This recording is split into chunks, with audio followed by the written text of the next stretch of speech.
Hello বন্ধুরা, আসসালামু আলাইকুম। আমি আজকে নিয়ে আসছি নতুন একটি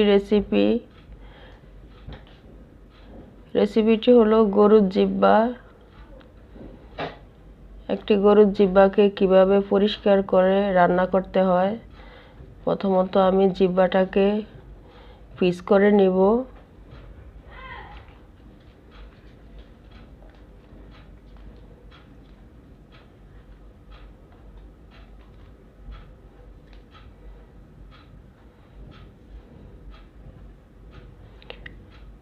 জিহ্বাটাকে আমি 4 পিস করে নিলাম।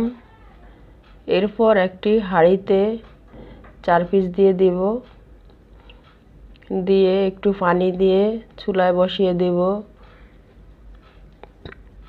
চুলার হিটটা বেশি বাড়ানো যাবে না, বেশি কমানো যাবে না, মিডিয়াম রাখতে হবে।